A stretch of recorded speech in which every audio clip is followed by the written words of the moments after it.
Hi, everybody. Good morning. My name is Lisa Dublin. I'm a health and life coach. It's Friday. Oh, my goodness. Everybody must be very happy that it's the end of the week. I know I certainly am. The question that we want to talk about this morning is there somebody out there for you? And is who you're with the person that you want to be with? We want to talk about all of these things this morning. Yesterday I came on and I was talking about in friendships how especially women who just high achievers, sometimes it is very difficult to find friends who understand that this is who you are, this is how you do life, right? The same thing, and perhaps even more so in romantic relationships, in finding a partner. um I don't know many people who don't want to be in a great relationship.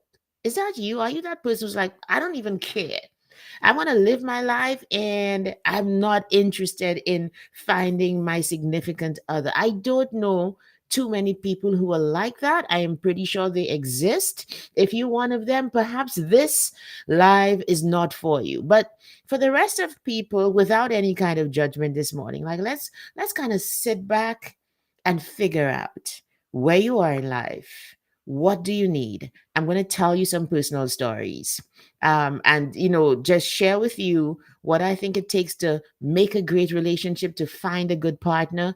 Let's see if we can figure this out, because as many people, or many more people than not wanting to be in a relationship, do want to find a significant other.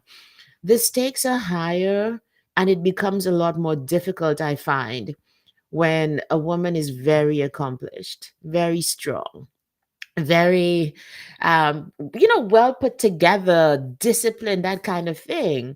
Many times she thinks, and society thinks of her, you don't seem to need a man, you don't seem to um have any room in your life for a relationship.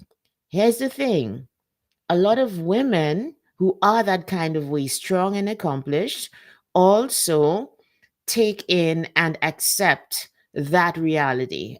Maybe I'm just not like other women. I see other women doing this. I can do these things on my own. Where do I need him? What what purpose is he going to serve? All of these things. I want to start with a personal story and perhaps get us started this morning. So, wherever you're watching me, on LinkedIn, on YouTube, and on Facebook, welcome, and thank you for being here. So, I've been married for this year, it was 20 years. If you knew me back in the day, that is a miracle. Right? And I think maybe around year 13, when we moved to Canada with all of the changes, um in year 13, yeah, no, that is no, it's not year 13, it was 2013, 2014, thereabout, and a couple years after, it just became very difficult in my marriage. Just everything, I was changing, just my body was changing, my life was changing, and I don't think that my husband was changing at the same rate that I was, which is often the case. I heard somebody say the other day, like, why would God put two people who were the same together? You are together so that you can impact each other, help each other, that where this person's weak, you are strong. Where you are strong, that person is weak, and then the two things can come together. But we never think about it that way. Anywho, I had this, I call it a very supernatural meeting. I met this woman, and I'm going to bring her on sometime on the program. She has been at some of the conferences that I've put on virtually, and she helped me. Now I know that she didn't even have to come to the supermarket that day. She didn't. She said later, and I just spoke with her only last week. Her name is Lillian, and she's a marriage counselor. Like, she's setting up her own business. I'm kind of helping her do that now because she is good at what she does. When I do have a problem in my marriage, I call Lillian. We talk a lot. And that first meeting was this, and this is what set me up, I think, up until now, to give me a different thought, a different perspective on marriage, on relationships. And she came, she found me in the aisle and started talking. And then, I think I was going through quite a lot at that time. And I said certain things to her that were going on. Not like deeply personal stuff, but enough that, hey, you know what? Yeah, this is just what it is. Lillian said something to me that I will never forget. In fact, I went on to use it and I still use it. She said to me, what if you consider the possibility that your husband was uniquely made for you? He doesn't have to be like anybody else. And you don't have to be like anybody else for him. What if, in this big universe of good things and bad, God put two people together who were uniquely made for each other?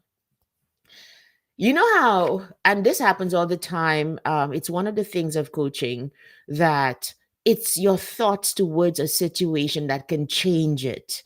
That one thought of my partner being uniquely made for me, immediately I was able to start seeing how.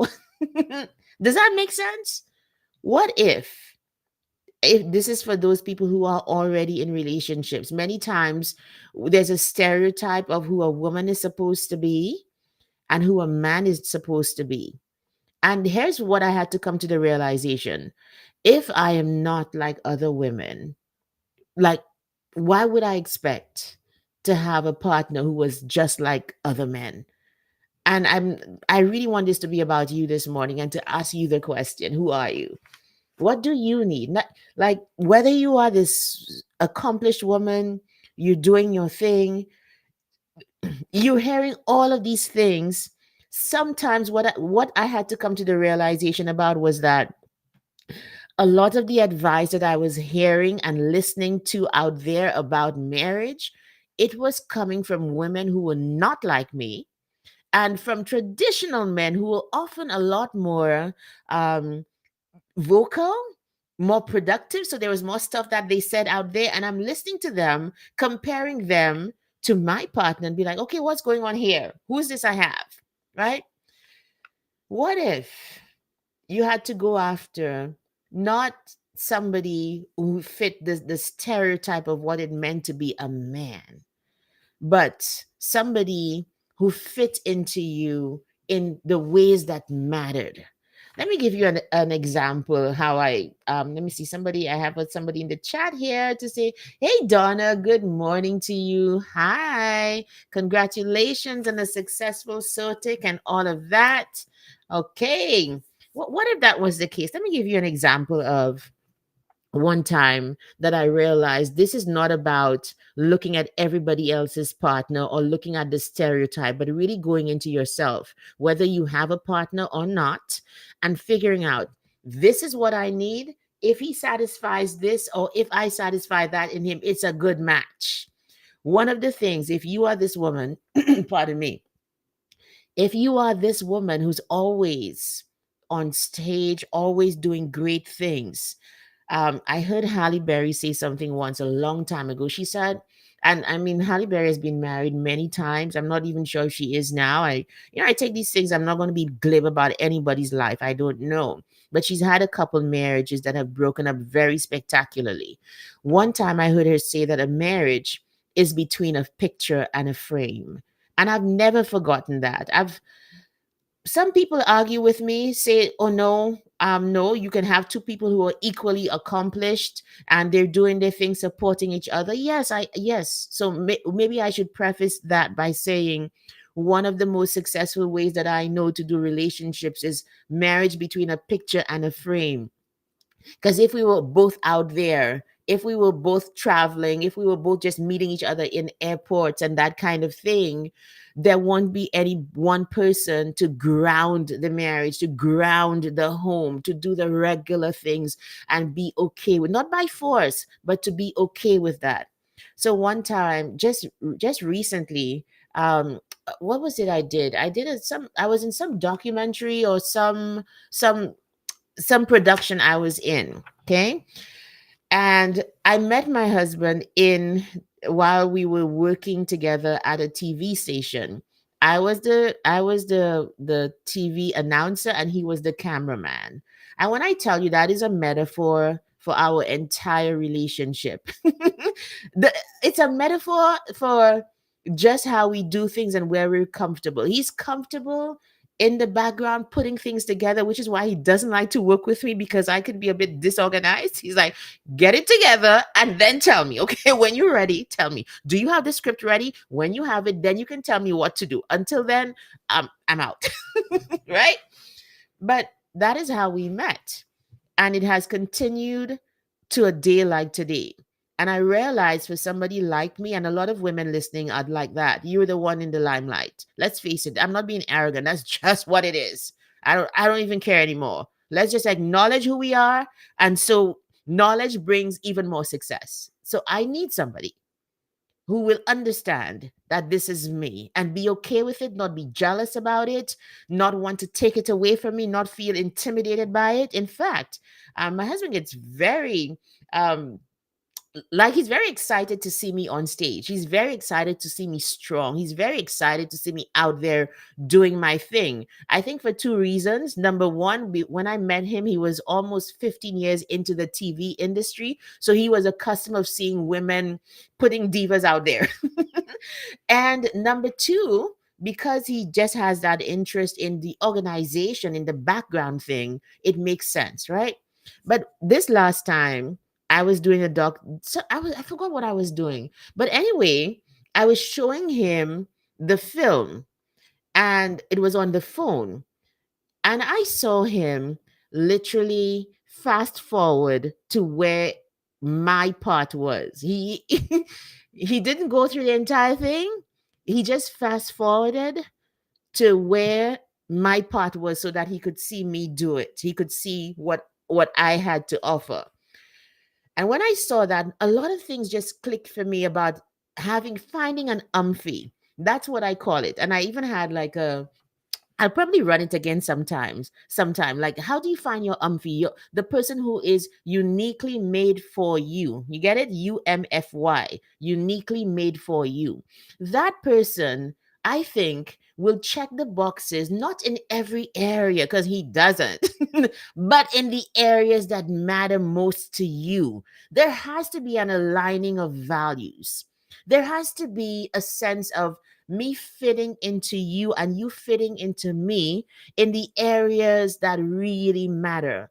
I don't know that I always need a man to say, "Oh, don't be afraid." Don't because there are not many times that I am afraid of anything. That's the truth. But when I do need it, it's kind of strange to him because he's accustomed of me being strong. But I need you to comfort me now, right?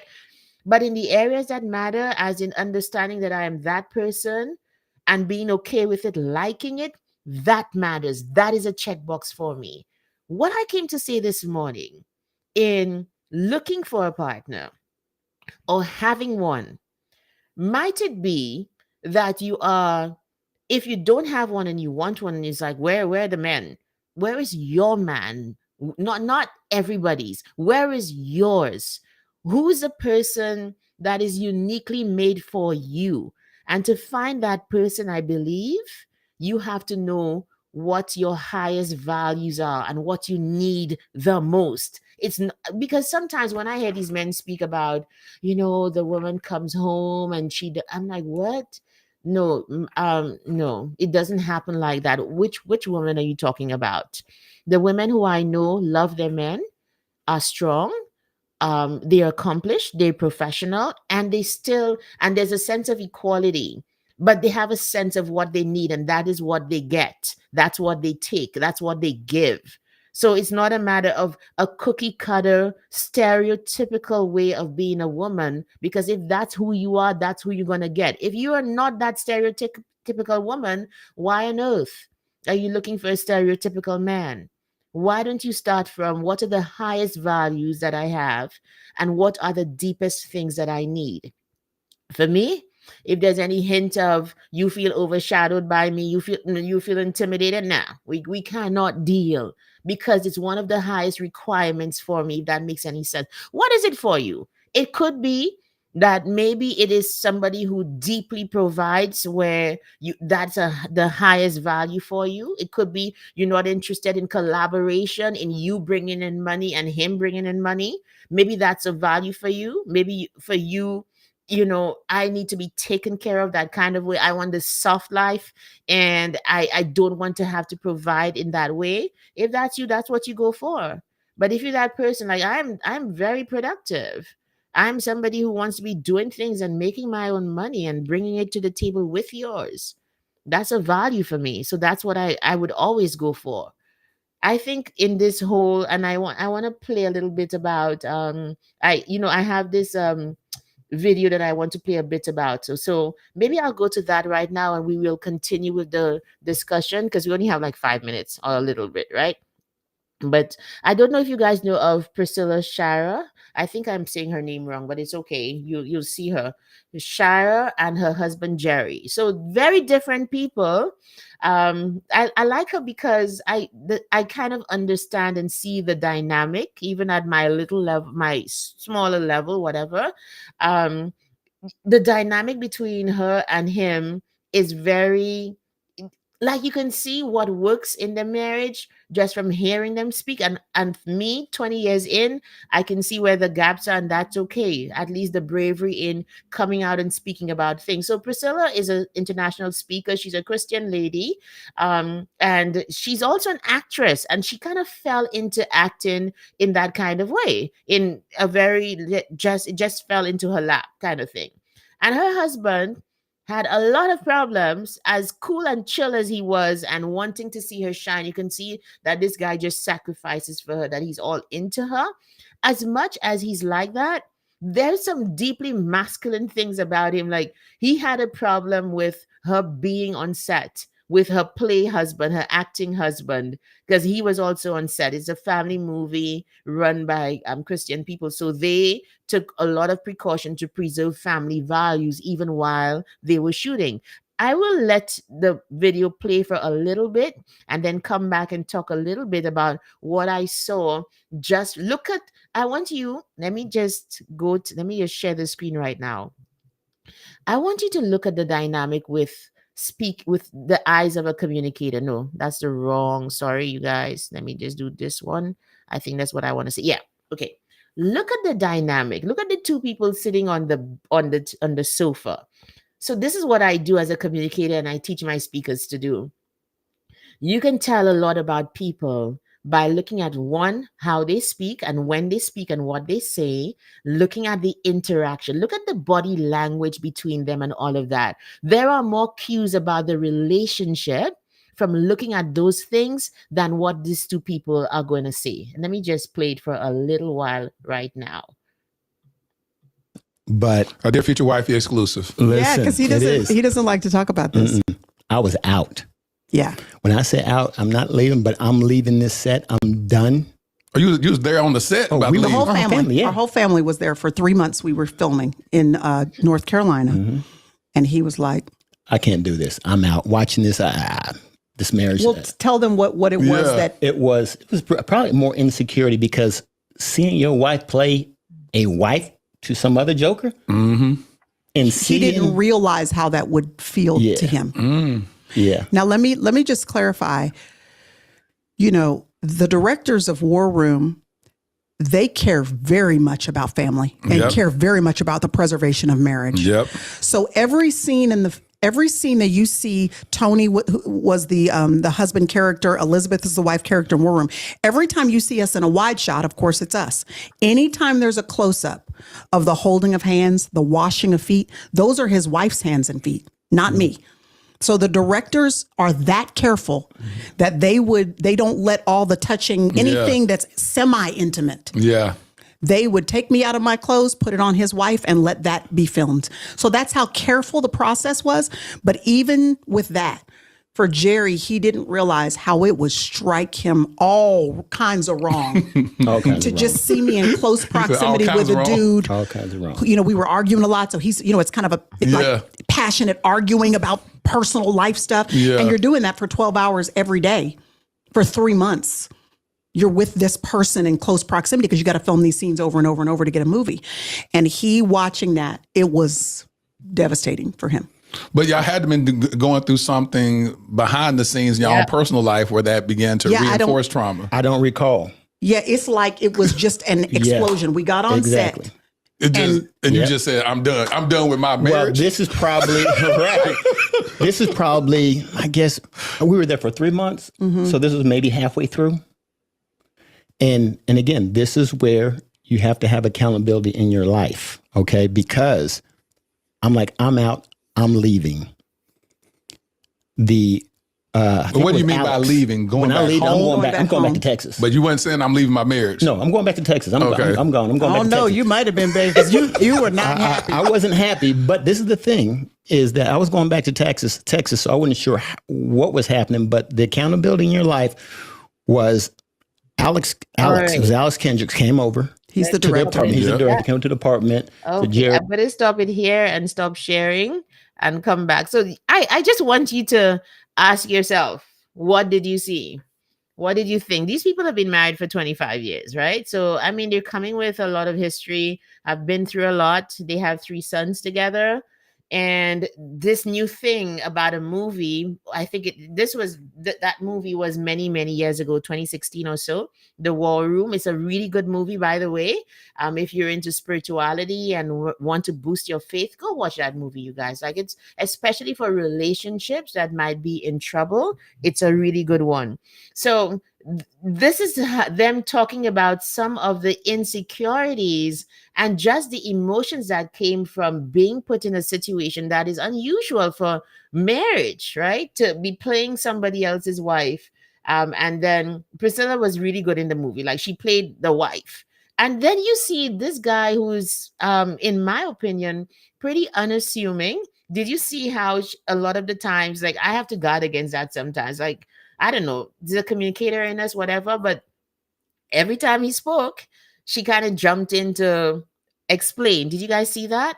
I mean, as a communicator, so much is revealed when 2 people sit down to do an interview. You can see the dynamic, which I think is great between them. You can see they've worked through a lot of stuff and that I think they love each other. However, you can tell that there are dynamics all over the place. Like, as in any relationship, just go look at the video, sit down with your partner and figure out what's going on, right?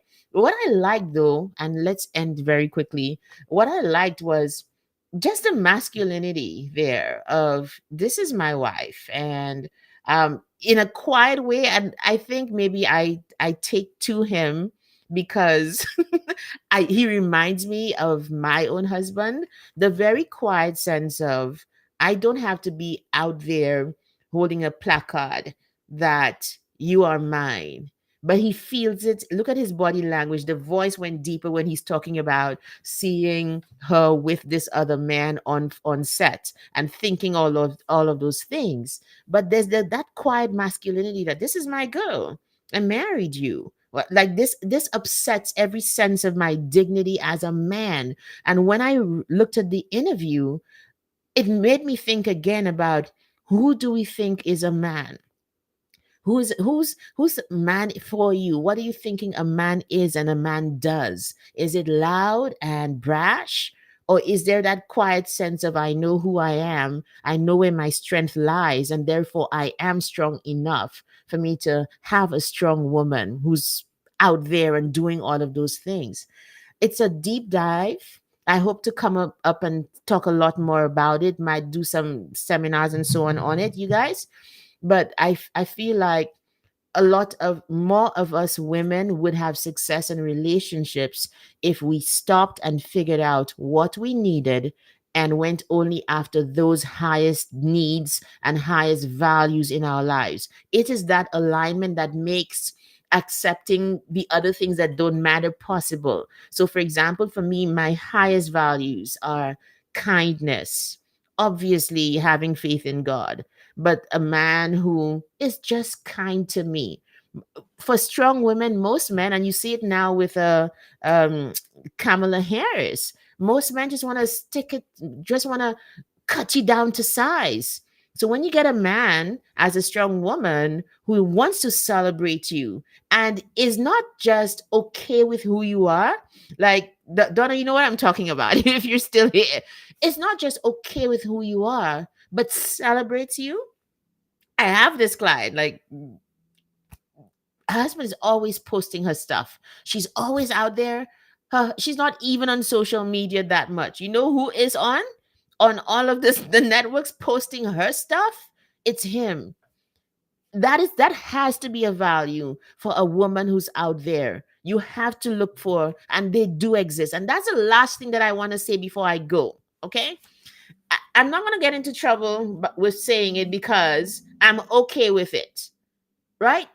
Men are beautiful creatures. Some people, the whole thing is about men are dogs, men are whatever, men are beautiful creatures, okay? And I'm not saying that in any naive way. I'm 48 years old, okay? But they are. And a lot of women want to have a partner, but don't believe that there are good men out there. Like, how? How is that possible? Let me tell you what a great mindset to have is. You know how, and especially women listening on LinkedIn are very accomplished professional. You've done the degrees, but when you did not know the subject, what did you do? Didn't you go to school to find out? Didn't you pay the subject and the degree the respect and attention to go find it and to go find out about it? Like, what is the subject? Economics, whatever it is, whatever you studied and you got your qualifications in, didn't you go study to find out what it is? When it comes to relationship, we disregard what it takes. We have no, and you know, if you listen to that interview, he's talking about having mentors, that they had people in their lives, an older couple from very early, who they agreed to go to with any problem in the marriage. So if you don't have someone, that's what I like. When I didn't have somebody, I first acknowledged that I wanted somebody. So many, I'm not playing at these games about, oh, I don't need a man. Oh, okay. If I say that, that's what I'm going to end up with. There's that quiet acknowledgement that there's a need in my life. There was, at least, there was a need in my life. I wanted to have a guy. And so I was like, what do people who want a partner do? Like, what do they do? Let me go find out. Let me read the books. Let me get with them. But I find, especially with our very professional women, there's a false sense of arrogance, if I may, that you have to come running to me and I don't have to pay any attention to who a man is and what a man is about because it's not as important. But you did that for your degree. Are you going to go to bed with your degrees? Okay, I never wanted to do that. I never wanted to have all of these degrees above my bed and above my head and no man in my bed. Like, that was what it was. That was my authentic base desire. And I have no problem in saying it because it was in the acknowledgement of that was what I needed that I think opened me up to being, to looking for a person in the right way.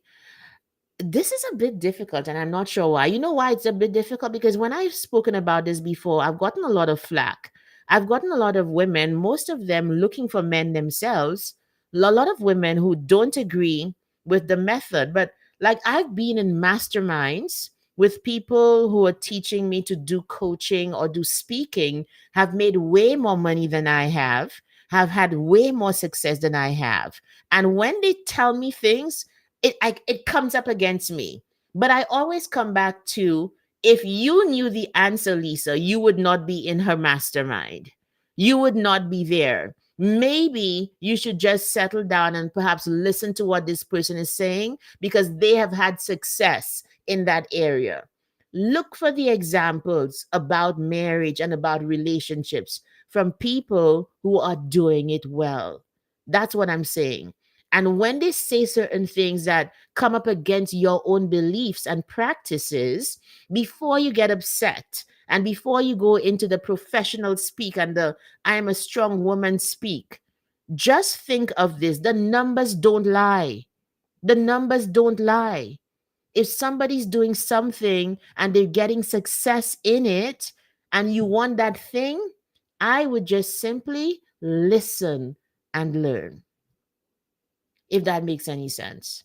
So, listen, there are still great men and women out there.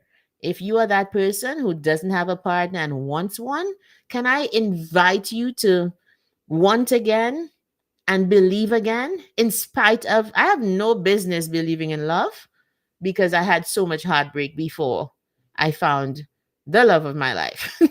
I had no business believing in love, but I was always clear that one man's bad behavior would not color. I was not going to give him or any of them that amount of influence to say that if I don't believe, if you did this to me, it means all men are bad. That's giving a man too much influence and power in your life and into the future of his life while he's going along finding his partners, whatever. No. Okay, it stops there with you. Your bad behavior was because of who you were and who I was at that time. I trust God that there, out of the billions of men in this world, there has to be an umphy. And I teach people that, like, when a lot of my clients are either um like, marriage and relationships are usually a big thing for us, okay? And I start to help them to believe again. Start to help you to, if you're not looking for the right thing, the wrong thing is going to come. So if you keep on looking at how to know if a man is cheating on you, how to know when to walk out of a relationship, you are going to find relationships where you have to walk out of, and the man, no, where your focus goes, your energy flows. I know you're dealing with another human being, yes, but it's the same principle that you are and you can attract the partner that you want with the right things, doing the right things, being the right person, all of those things. There are good men out there. That's all I have to say. And I firmly believe that, and gotten a lot of flack for it. By the way, I was in a magazine. I have an article in a magazine called Ladies Corner. It's on my page. And the way that I got into that article was because the editor heard something that I said about marriage and was ticked off. She said she was rattled. She said she did not agree. She was offended. I don't even remember, but it was along the lines of what I'm saying today, to believe again, and that marriage is an office, being a wife, being a partner is an office. So you treat it as such. So I find out what does the office require? What if I want to be wife, what does wife require? Who's a man? What does a man need? What do I need? All of those things. But we just think that, how do you think I have to pay you attention? No, you don't have to pay attention. You don't have to pay attention to relationships. You don't have to learn how to do it. But that's because you're not expecting a certain result. If you are expecting a great result, a great marriage, yes, you have to pay attention. Yes, you have to give a man respect. I don't know one man who doesn't need respect. And it doesn't mean that I don't need it as well. I absolutely need respect as well. There's this book. I always talk about it. Oh my gosh, my time's up. I'll tell you guys about it next week. We really have to get out of here. But very quickly, the book is called Love and Respect. The love she needs and the respect he deserves. Something like that. It's a really great book. It's on my shelf somewhere. Anyway, but if you find that book as well just changed my marriage. It one of these books you read and you're like, mic drop. So the book is called Love and Respect. Go find it, you guys, because I be the optimist. Love is possible. Great relationships are possible. Even though all of yours have failed in the past, even though you're coming out of a bad marriage, a bad relationship, it doesn't mean that the future has to repeat itself. There are things that you can do to make sure that you get a better result in the future. Okay. So I wish you love. I wish you love this weekend. And I hope you find the person of your dreams. I'll see you guys next week. I'm hoping I have my interview on Sunday. We didn't quite record yesterday because we were both tired and we didn't look the best. And so my guest said, you know what? She's all the way in Saskatchewan. We were trying to make the interview happen and it didn't, but I'll keep everybody posted.